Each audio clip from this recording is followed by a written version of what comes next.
ஓம் மகாகணபதியே நமஹ. ஓம் நாராயணாய நமஹ. இன்று ஸ்லோகः 46 விஷ்ணு சஹஸ்ரநாமம். விஸ்தாரஹ ஸ்தாவரஹ ஸ்தாணுஹு பிரமாணம் பீஜமவ்யயம் அர்த்தோ அனர்த்தோ மகாகோஷோ மகாபோகோ மகாதனஹ. விஸ்தாரஹ, விஸ்தாரங்கிறது எவன் விஸ்தாரமா இருக்கின்றானோ அவ்வளவுதான். எவன் அகண்டது ரொம்ப எல்லா இடத்திலும் நிறைந்திருக்கின்றானோ அவர் விஸ்தாரஹ அப்படின்னு சொல்றது. அகண்டமா இருக்கார், அவர் இருக்கும் இடமும் வேற, அகண்டமாவும் இருக்கார், விரிஞ்சி இருக்கார், அதுதான் விஸ்தாரஹ. அது இன்னொரு வார்த்தையை பீஷ்ம பிதாமகர் உபயோகப்படுத்துறார். எல்லா இடத்துக்கும் அவர் இருக்கார், எல்லா அணுக்குழில உட்கார்ந்து இருக்கார், நின்று இருக்கார், சுவாமி இருக்கார். ஆனா விஸ்தாரமாகவும் இருக்கார்னு சொல்றார். ஸ்தாவரஹ ஸ்தாணுஹு, ஸ்தாவரஹ ஸ்தாணுஹு ரெண்டும் ஒண்ணுதான் சரியா பார்த்தாக்கா. ஸ்தாவரங்கிறது நிரந்தரம். இப்போ ஸ்தாவரம் போட்டு நம்ம இருக்கலாம், சபரிமலைக்கு போறது கூட சொல்லுவா, ஸ்தாவரம் போட்டு இங்க நைட்டு இங்க தங்கிக்கலாம், அப்புறம் அடுத்த நாள் காத்தால போலாம். அந்த காலத்துல சபரிமலைக்கு எல்லாம் போறச்ச ஸ்தாவரங்கிறது அது ஒரு ஒரு இருப்பிடத்தை, ஒரு இடம். இப்போ ஒரு குடிசைய ஸ்தாவரம் போடுறது நிரந்தரமா போடுறதுன்னு அர்த்தம். அந்த மாதிரி மேல் மூடியோட அந்த ஸ்தாவரம் போடுறதுன்னு சொல்லுவா. அந்த ஸ்தாவரத்தை அவர்தான் இந்த உலகத்தின் கூரைன்னு சொல்லலாம், உலகத்தின் நிரந்தரமான ஒரு வீடு அப்படின்னு. அந்த ஸ்தாணுகும் ஆணி அடிச்ச மாதிரி ஸ்தாணுகும், ஸ்தானுநாதன் கூட நாகர்கோவில்ல இருக்கு. ஸ்தாணுங்கிறது ரொம்ப ஆணி அடிச்சு ரொம்ப நிரந்தரமாக, ரொம்ப கட்டியாக, ரொம்ப ஆணித்தரமாக, ஆழமாக, அழுத்தமாக, நிரந்தரமாக. அதான் நிரந்தரம், எங்கேயும் ஆடாதது. அதனாலதான் அந்த ஸ்தாவரகம் அவர்தான், அந்த ஸ்தானுகும் அவர்தான். அந்த உலகங்கிறது அப்படிதான் இருக்கும் போட்டிருக்கு. பிரபஞ்சம் ஸ்தாவரமாகவும் ஸ்தானுவாகவும் புசு புசுன்னு போகாம உலகமா இருக்கிறது காரணமே மகாவிஷ்ணுங்கிறார். பிரமாணம், பிரமாணங்கிறது ஒரு நிரூபணம், எல்லாத்துக்குமே நிரூபணம். ஒரு ப்ரூஃப்னு சொல்ற ஆங்கிலத்தில் இல்லையா, அது ஒரு நிரூபணம். அந்த நிரூபணமான மகாசக்தி அவர்தான். எல்லாத்துக்கும் உங்களுக்கு என்ன மறந்தாலும், என்ன நிரூபணம் பண்றதுனாலும் நீங்க அவர்கிட்ட போனாலும் போறோம். உதாரணமா சக்கரன்னு வச்சிருக்காருனாக்கா எல்லாமே சக்கரமா தான் சுத்துறது இதுல பிரபஞ்சத்துல. ஆனா அவர் சங்கு சக்கர தாரி. அவர் ஏன் சக்கரம் கையில வச்சுட்டு இருக்காரு? நிரூபணம் பண்றதுக்கு இந்த உலகமே, எல்லா கிரகங்களும், எல்லா உலகங்களும், அதாவது நம்ம பூலோகம் மாதிரி உலகங்களும் தன்னைத்தானே சுத்திக்கிறது, சூரியனை சுத்துறது. சூரியன் தன்னுடைய 9 கிரகங்களோட நடுவில் இருக்கிற பாலை மில்கி வே என்ற மண்டலத்துல நடுவில் இருக்கிற காந்த சக்தியை சுத்திட்டு இருக்கான். எல்லாம் சுத்திட்டு இருக்கு, அவ்வளவுதான். அதுக்கு ஒரு நிரூபணம் அவர் தான். எந்த இதுக்கும் நான் சொன்ன சதுர்புஜங்கிறது 4 forces ஆஃப் பிசிக்ஸ், எல்லாத்துக்குமே அவர் தான் நிரூபணம். அவரை பார்த்தாலே போதும் உங்களுக்கு எல்லாமே நிரூபணம், அவர் தான் நிரூபணம். பீஜம் அவ்யயம், பீஜம்னா பீஜானிம்பாங்க, அதாவது விதைகள். பீஜங்கிறது விதை. அவ்யயம், அவ்யயம்ங்கிறது ஒரு விதமா மாற்றமே வராது. சாதாரணமாக விய அப்படிம்பாங்க சம்ஸ்கிருத. அகம் வியாமினா நான் செலவு பண்றேன்னு அர்த்தம். அதாவது கையில நிரந்தரம் போய்கிட்டு இருக்கு, வந்துட்டு இருக்கு, போய்கிட்டு இருக்கு, வந்துட்டு இருக்கு, வியாமி அப்படிம்பாங்க. அகம் வியாமி சக வியயத்தை அப்படின்னு வியயம்னு அந்த வார்த்தைக்கு ஒரு அர்த்தம். அவ்யயம்ங்கிறது அதுக்கு எதிர்மறை அர்த்தம்.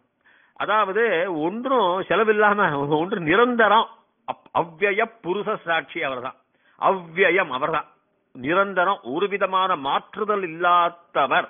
அவருக்கு காலை மாலை தலையில முடி கலைஞ்சது, இந்த மாதிரி அப்படி இருந்தது, ஜுரம் வந்ததுன்னு அந்த மாதிரியே கிடையாது. அவ்யயம் அவர். நன்னா புரிஞ்சுங்கிறார் பீஷ்மர். சின்ன குழந்தை பருவம், நடுத்தர பருவம் அப்படிலாம் ஒன்றும் கிடையாது அவருக்கு.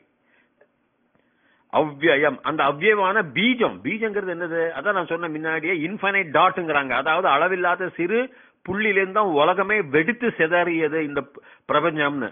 அந்த பீஜமே அவர் தான். அந்த பீஜம் அவ்யயம், அவர் ஒருவித மாற்றமில்லாத ஒரு விதை. தான் அதோடைய அர்த்தம்.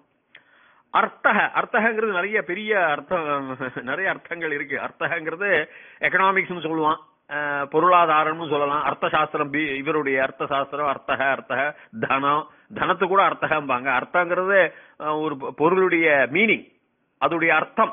தமிழ்ல சொல்றோம், அந்த மாதிரியும் கூட உபயோகப்படுத்தலாம் சம்ஸ்கிருதத்துல. அர்த்தம்ங்கிறது தமிழ், அர்த்தங்கிறது அர்த்தகலேருந்து வந்தது. அந்த அர்த்தத்தின் உடையவன், அதாவது நான் தனம் உடையவனா இருக்கலாம். அர்த்தகங்கிறது தனமும் பெரிய அர்த்தம் இருக்கு அதுல. ஆனா அவர் எல்லாத்துக்குமே காரணம், அர்த்தம் அவர் தான். அதனாலதான் அவர் அர்த்தக, த காஸ் அப்படின்னு சொல்ற மாதிரி தான். அப்படிதான் நான் எடுத்துக்கிறேன் இதுல. அர்த்தக அவர் தான் எல்லாத்துக்குமே காரணம். தனம் மட்டும் இல்ல, எல்லாத்துக்கும் காரணம் அவர் தான். அனர்த்தக, அர்த்தக அனர்த்தக, ஹெட்ஸ் டெய்ல்ஸ் சொல்றவரை தலையா பூவான்னு. அதாவது எல்லாமே இப்போ காலத்துல உள்ள ரெனே டெஸ்கார்ட் பிலாசபர்ஸ் எல்லாருமே நம்ம வேத சாஸ்திரத்துக்கு தான் வராங்க. கடைசியில எக்ஸிஸ்டன்ஸ் இருக்கை மட்டும் இல்ல, இல்லாமல் இருப்பதும் சேர்ந்துதான் சம்பூர்ணம். நான் பின்னாடியே இதுல சொன்னேன், அர்த்தகா இருந்தா அனர்த்தகம் இருக்கணும். அந்த அனர்த்தகம் அவர் தான். அதாவது தனம் இல்லாய்மை, பொருளாதாரம் இல்லாய்மைன்னா அது ஜீரோங்கிறது கம்ப்ளீட்டா இருக்கணும்.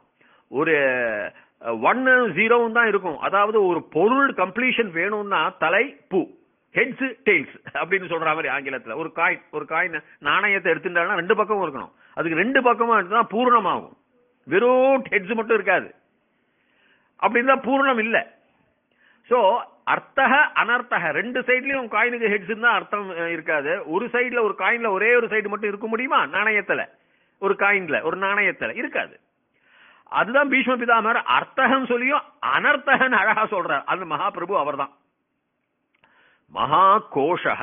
கோஷகங்கிறது பெரிய அர்த்தம். கோஷகங்கிறது சாதாரணமா நம்ம பாக்கெட்லாம் சொல்றோம் இல்லையா, ஒரு ஆழம். ஒரு வித்த கோஷம், ஒரு பொக்கிஷம்னு சொல்லலாம். பேங்குக்கெல்லாம் வித்த கோஷக அம்பாங்க, ஒரு ரூம்னு சொல்லலாம், பிரகோஷ்டக அம்பாங்க, கோஷக அம்பாங்க. டிக்ஷனரிக்கு கூட கோஷகம்னு சொல்லுவாங்க. இதுல சம்ஸ்கிருதத்துக்கு கூட கோஷக, சம்ஸ்கிருத கோஷே அப்படிம்பாங்க, இன் சம்ஸ்கிருத டிக்ஷனரிம்பாங்க. ஆனா கோஷங்கிறது ஒரு ஆழமான, இப்ப சாதாரணமான இங்கிலீஷ் சொன்னா பாக்கெட்டு பையனெல்லாம் சொல்லலாம். அந்த அர்த்தத்துல இல்ல, நல்லா புரிஞ்சுங்கோ. மகா கோஷக அவர் என்ன சொல்றாருன்னா, நான் முன்னாடியே சொல்றேங்க, பிரபஞ்சத்தை வர்ணிக்கிறார். பிரபஞ்சத்துல பிளாக் ஹோல்ஸ் இருக்கு, டீப் கிராவிட்டி. அதுல வெளிச்சம் போனா கூட அது இழுத்துக்கும். அந்த ஆழமான காந்த சக்தி நடுவில் இருக்கிறதுனால தான் 10,000 கோடியிலிருந்து 40,000 கோடி சூரியன்கள் நம்ம மண்டலத்துல, நம்ம மண்டலம் மட்டும் ஒரே மண்டலம், நம்ம மண்டலம் எடுத்துட்டோம்னா மில்கிவே, அதுக்கு பேரு மில்கிவே கேலக்சின்னு ஆங்கிலத்தில் சொல்லுவாங்க, பாலை வழி அப்படின்னு தமிழ்ல சொல்லுவாங்க. பக்கத்துல ஆண்ட்ரோமிடா கேலக்சின்னு இன்னொரு கேலக்சி இருக்கு, அதுவும் ஒரு மண்டலம். அந்த மாதிரி 10,000 கோடி மண்டலங்கள் இருக்கு. ஒரு மண்டலத்திலும் 40,000 கோடி சூரியன்கள் இருக்காங்க. ஆனா இவங்கெல்லாம் ஒரே இடத்துல வைக்கிறது எது அப்படின்னாக்கா, ஒண்ணுக்கு ஒண்ணு கூட்டமா வைக்கணும்னா, ஒரு பறவைகள் கூட்டமா போற மாதிரி இவ என்ன எப்படி கூட்டமா போறதுன்னா, நடுவுல இருக்கிற ஆழமான அந்த கோஷக, அந்த மகா கோஷக, அந்த மகா கோஷகங்கிறது கிராவிட்டி, காந்த சக்தி. அந்த காந்த சக்தி தான் எல்லாத்துக்கும் ஒருங்கிணைத்து வைக்கிறது. அப்படிதான். அப்போ யூனிவர்ஸுக்கும் இந்த பிரபஞ்சத்துக்கும் மகா கோஷம் ஒண்ணு இருக்கும். இல்லைன்னா நம்ம எல்லாருமே பிரிஞ்சு அப்படியே வெளியில போயிருப்போம்.